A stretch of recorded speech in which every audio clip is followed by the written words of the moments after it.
여러분 안녕하십니까? 바디바이블 몸은 맞습니다. 굿셰퍼드 재단 이창호 장로입니다.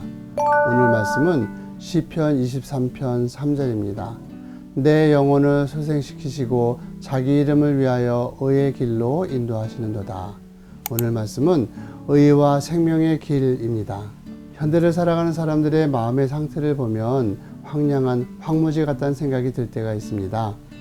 마음은 언제나 무엇인가에 쫓기는 듯 긴장되어 있고요. 초조해하며 불안해하는 것을 보게 되죠. 자신의 건강을 생각할 때에도 불안해합니다.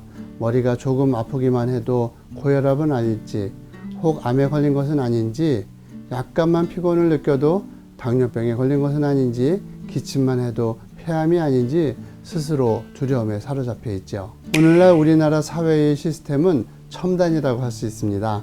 각종 연금 제도가 마련되어 있고 또 생명보험을 비롯한 각종 보험이 시스템화되어 있습니다. 어린아이로부터 노인에 이르기까지 복지가 더 활성화되어 가고 있죠. 웬만한 병을 예방할 수 있는 각종 영양제와 아스피린, 인슐린과 첨단의 의학시설이 준비되어 있습니다. 그럼에도 현대인들의 마음은 평화롭지 못합니다. 통계적으로 볼 때에도 우울증을 앓고 있는 사람이 500만 명이 넘는다고 합니다. 성인의 경우 50% 이상 되는 사람들이 한 번쯤 자살을 생각해 본 적이 있다고 합니다. 어느 젊은이가 하루는 유명한 상담사를 찾아갔습니다. 선생님, 저는 매우 불안합니다. 무엇을 해도 마음이 안정되지 않고 무엇인가 저를 위협하며 쫓아오는 것 같습니다. 제가 지금 하는 일이 너무 스트레스를 주는 것 같습니다. 그러자 그 상담가는 프로이드의 쾌락의 원칙을 소개하면서 해법을 제시했습니다. 이제 당신이 하고 싶은 대로 해보십시오. 스트레스를 받는다면 쾌락을 즐겨보십시오. 그리하면 만족과 기쁨이 찾아올 것입니다. 그 청년은 상담가의 말을 듣고 쾌락을 즐겨보기 위해서 술집과 사창가를 드나들었습니다. 그러나 그의 황량한 마음은 조금도 해결되지 않았습니다. 결국 그 젊은이는 스스로 자살을 하고 말았습니다. 이 세상의 쾌락만으로 결코 해결될 수 없는 정신적인 공허와 불안이 현대인들의 가슴 밑바닥에 자리를 잡고 있습니다. 그 근본적인 공허와 두려움은 과학이나 의학의 힘으로 해결될 수 없는 문제들입니다. 아무리 사회부장이 잘 되고 정치가 발전한다고 해서 해결될 수 있는 것도 아닙니다. 이 시대의 방황은 못 배워서도 아니고 돈이 없어서도 아니며 물질이 부족해서가 아닙니다. 무엇이 선한 것이고 무엇이 어려운 것이며 무엇이 가장 값진 것인가를 선택하고 추구할 만한 가치 기준의 상실, 도덕과 윤리의 혼란의 문제인 것이죠. 마음속에 자신이 살아가고자 하는 내적인 질서와 규칙이 없는 것이 문제입니다.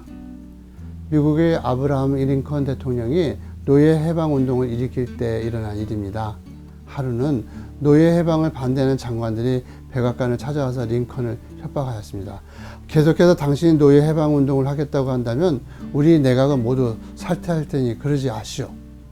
그러자 링컨은 하루만 생각할 여유를 달라고 한 뒤에 홀로 백악관 기도실을 찾았습니다. 그리고는 밤이 새도록 무릎을 꿇고 기도하면서 매달렸다고 합니다. 하나님, 우리를 의의 길로 인도하여 주옵소서.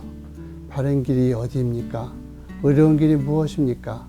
제게 바른 길, 의로운 길을 보여주옵소서. 이튿날 아침 링컨은 강요들을 불러들였습니다. 그리고는 이렇게 외쳤습니다. 자유와 노예가 함께하는 국가는 존재할 수 없습니다. 자유의 나라 미국에서 어찌 자유를 구속하는 노예 제도가 있을 수 있단 말입니까? 그리고 나서 링컨은 더욱더 힘차게 노예 해방운동을 벌여나갔습니다. 진정 어느 길이 바른 길이고 어느 것이 값진 것인지를 알지 못하고 방황하고 있는 것이 아닐까요? 삶을 선택하는 분명한 가치 기준이 흔들렸기 때문에 불안하고 두려운 것이 아닐까요? 그렇다면 우리의 갈 길은 하나님께 무릎 꿇고 엎드리는 것입니다. 의와 생명의 길, 우리가 선택해야 할 그 길을 하나님께서 우리에게 보여주실 것입니다. 이상으로 선한 목자를 따르고 싶은 이창호 장로였습니다. 오늘도 여러분의 삶이 방황이 아닌 의와 생명의 길이 되시기를 바랍니다.